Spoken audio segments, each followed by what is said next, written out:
So, my own experience then of being able to change the way that you kind of feel about yourself and your thoughts and feelings. So, like many people, and I'm sure people in this room, I went through a lot of mental health struggles a couple of years ago, and this photo is a representation of, to me, when I started to be able to understand that I could actually create good feelings about myself. That was one of the first sea swims that I did when I started to be able to shift my own understanding of my own thoughts and feelings. And why I took that picture was because I actually went on camera and I actually shared how I was feeling in that moment to my Instagram followers. And I'll speak more later about why that was really, really important to me. But in that moment when we came to the sea swim and I didn't feel good about myself. I didn't feel good in myself. So everything around me felt like it was negative. And what sea swimming taught me was, what forward therapy taught me was that I got to choose that I could also create a good feeling. It showed me that I could actually feel good in myself rather than feel negative about myself all the time. So then I started obviously to develop that, well, I can create a lot more of this, so I can.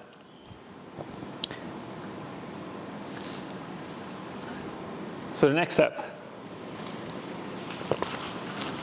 something I really, really love, and it's so cool and it's so powerful, is visualization.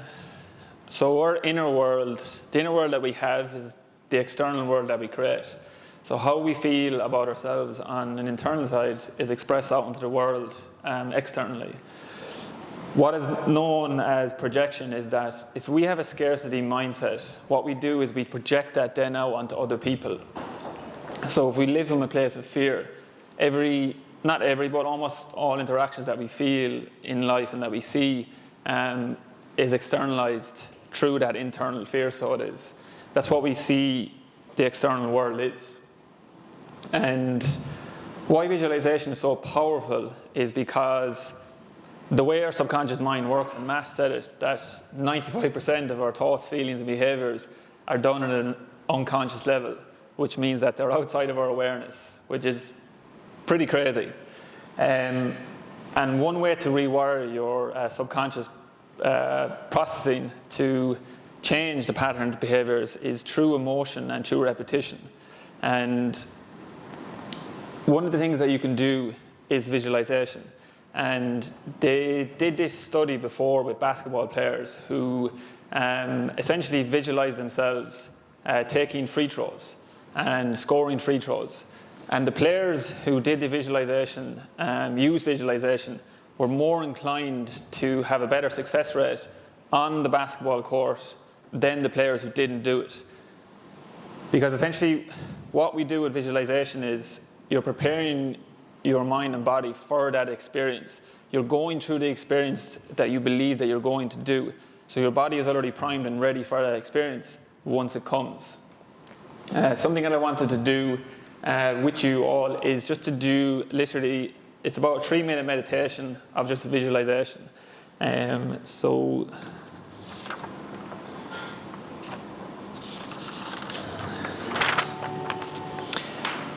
if we can all just get very comfortable within our own seats.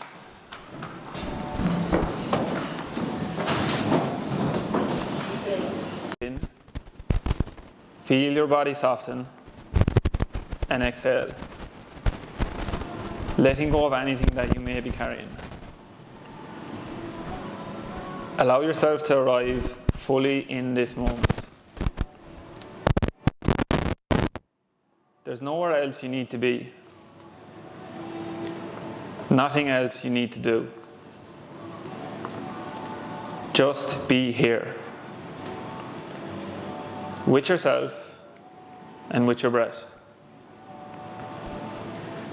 Now, gently bring to mind one area of your life where you felt lack, pressure, or comparison.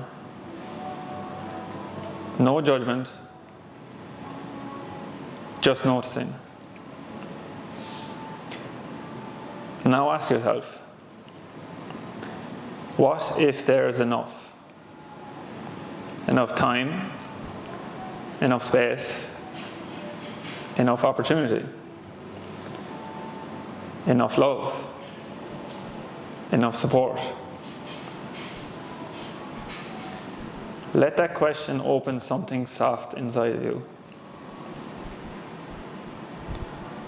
Let your breath carry in a new story. There is more than enough. I am enough. What I seek is seeking me. Now picture yourself already living with abundance. Calm, open, supported. What does it feel like in your body? How do you move through your day? Breathe into that version of you. Let it settle. Let it anchor. Let it expand. Take one final deep breath in. And as you exhale, carry this feeling with you. You are safe to trust. You are safe to receive. There is more than enough. And whenever you're ready, take your time. Bring your awareness back to the room. Slowly open your eyes. And just give yourself a moment. So, just have two reflection questions for you to do on that. Is what stood out to you in that visualization? What does abundance look like for you? So we'll take a couple of minutes with this one. And again, be very easy with what comes up for you. Would anyone like to share anything that stood out to them in their own visualization? If they feel comfortable enough to share, of course.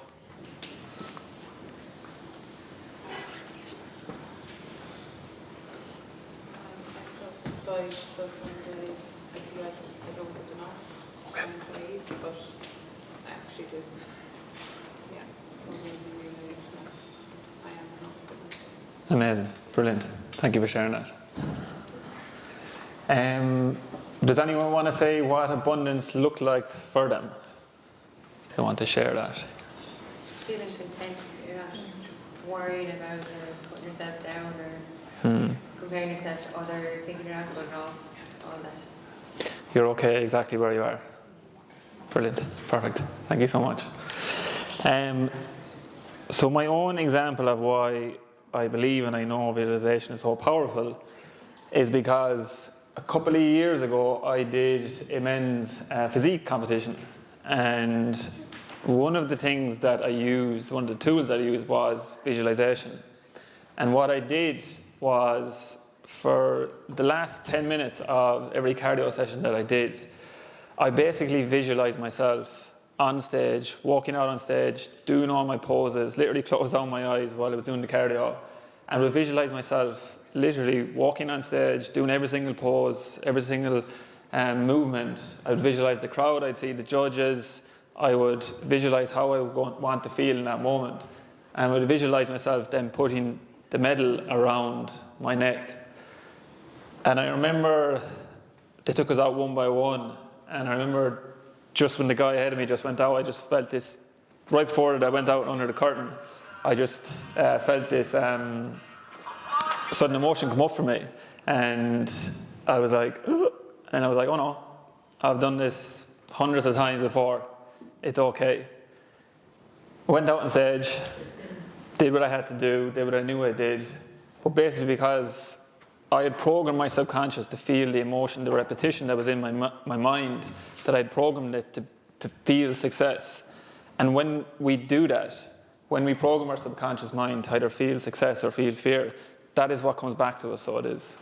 So that's why visualization is so powerful, because again, something you can take away, that's how you reprogram your subconscious mind, is through emotion and through repetition. So the next thing then the next step I'm going to be talking about is limiting beliefs and believing it. So limiting beliefs are very important, and not because they're good, but because they quietly shape our own realities until we recognize them, until we work with them. And why I say quietly is because they're in the background. As I said, they're at a very core level, so they are. They're down here. Assumptions are up here, our automatic negative thoughts are up here, our conscious mind. Our limiting beliefs are down here at a very, very core level. And we develop them in early childhood, either due to traumatic experiences or through repeated messaging. And as Matt said, every single person on planet Earth has them. We all have them. I have them.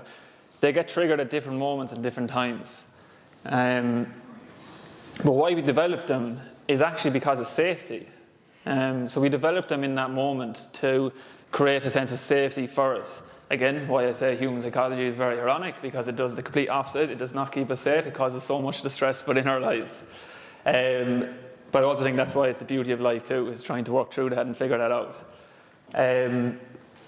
So, as I said, we develop these limiting beliefs about ourselves, and there's 3 core limiting beliefs that we all have, and then there's an umbrella then that literally just goes underneath that. But the 3 ones that we have are, I'm not good enough, I'm not worthy enough, and I'm not loved. And as you can see, they're all statements that start with, I am. So that's why affirmations are really, really powerful when it comes to rewiring our beliefs. Because we start with saying, I am worthy of abundance. I am good enough. I am loved. You're changing those belief systems about yourselves, about rewiring those beliefs. But what's really important to note is when it comes to belief systems, so our brains are wired to confirm what we believe about ourselves. And if anything comes up against that belief, good luck. Your brain filters out all that information. It's only trying to confirm everything that you do that literally confirms that belief. It's called confirmation bias, so it is. And that is why we all have to try to get an understanding of what our own limiting beliefs are and how they're impacting our own world. So one of the things that we can do, as I said, is we can start with affirmations. And something that I do every single morning is my own affirmations of what I want to say about myself. And again, you can have so many different ones that you want about yourself. But what you're doing in those moments is you're reconfirming your identity about yourself, just like Matt said. So what I want you to do is if you can now maybe set some abundant goals that excite and expand you. And I'm going to give some examples for you.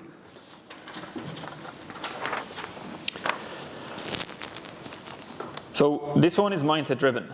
And this one is, I want to show up in my day with more trust and less control.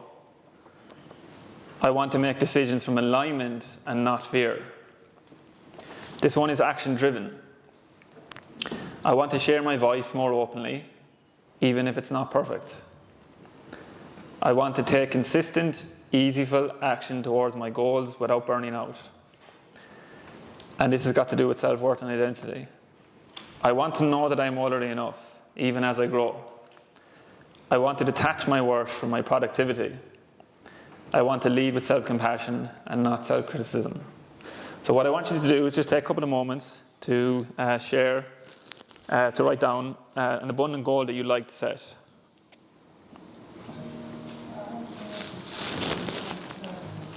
To share anything that they wrote down about one way that they can act abundantly this week. And we'll take one individual who wants to be brave.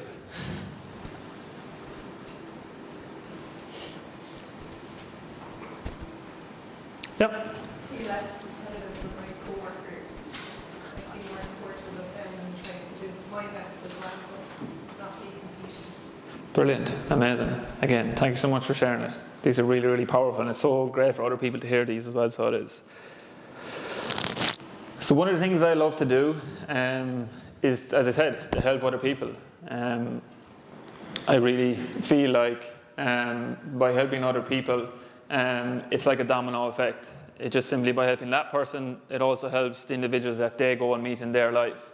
And this is just one of the events that we had, one of the powerful events that we have, and this is why I love days like today, when people come together, when people share and be vulnerable and listen and take on the experiences. It's because the impact that something might have today on you will go and have an impact on someone else. And that is essentially how we all grow and we all become better people. So the last thing then, as we already touched on, is abundance is a choice. And it's something that you make every single day. Even right now, you're still making a choice to be here, to write, to learn, to sit here and to be present. As I said, you own it by how you think, reframing negative thoughts, by choosing to feel gratitude, choosing to focus on what you have, and acting on that. That's a lifelong process, so it is. It's not something that's going to change overnight. It's not something that's going to change in a week, in a month, in a year. It is a lifelong journey, so it is. It's lifelong of learning old habits that no longer serve you, letting go of limiting beliefs that no longer serve you, and learning to step into the becoming person that you want to be. But as I say, it is a lifelong practice, and you will make mistakes. You will have setbacks. You will fail. That's okay. That's all a part of life, so it is. That's life experience. There's nothing negative about that. It's just simply trying to extract the lessons from that so that then you can go and make better decisions for your future self. And of course, the people around you too. So lastly, just complete this sentence. If you just want to write it down in your notebooks, and you can simply just say, I choose abundance today by something. I'm really literally scared with this. Would anyone like to share what they wrote down? To share with the group?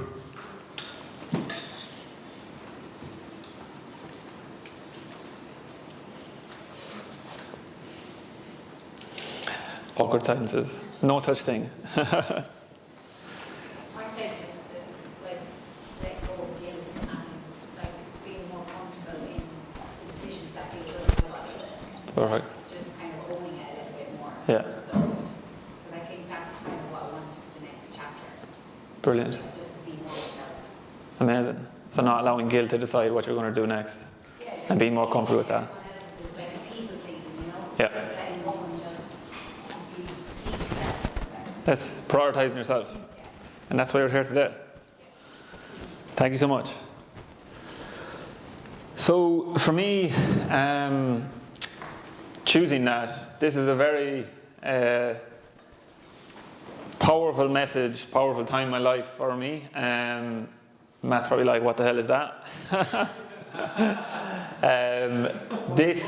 Don't press play. So, me and Matt's journey together go back a very, very long time, but our professional journey only started a couple of years ago, but it could have started a long time ago. Way back in 2017, in a bar in Thailand, Matt asked me to come on board and help him essentially be a coach. At that time, I knew nothing about mindset, I knew nothing about values, I knew nothing about belief systems. I didn't really know too much. But at that time, I just remember being afraid to say yes to Matt, that was something that I wanted to do. Even though I looked at Matt and I seen his life and I was like, that seems like something I'd like to do. But I said no to him at that time. Now again, it all worked out for the better. I went down my own path and took a different route, which is okay too. But sometimes life does give you second chances. And back in the 9th of August 2022, Matt was in Dubai and I was in Ireland, and I woke up to a voice message from him saying, hey, I just have this thought and feeling about how about you coming on as a mindset coach. And that was my answer. I still felt a bit of fear around making that decision to say yes to Matt, but I also trusted and knew what I wanted to do. Because I knew that this was something that I believed that I wanted to become, I wanted to step into. I believe that there was so much opportunity within this for me to be able to grow, to be able to develop, and also to be able to work around people that I love to work around. So for me, that's a really powerful statement, time in my life. So the last thing then, as we just went through all the different steps, abundance is not about waiting for the stars to align. You're not going to become an abundant person by just sitting here, being here, and taking no action on it. You need to think abundantly, see it, you need to feel it, you need to believe it, you need to act on it, and you need to own it. But as I said, that is a lifelong process where you will slip up, where you will take a step back. That's okay. That's all part of the human experience. So it is, as I said, don't judge yourself for that. Try your best to take the lessons from it so that you can take another step forward. So, guys, thank you so much. That was just a photo of me embracing every single one of those abundance steps. Last month, when I completed the Barcelona Marathon, I really went into that with the mindset of all the steps that I really took on, and I was able to achieve the goal that I wanted to do. So, thank you so much.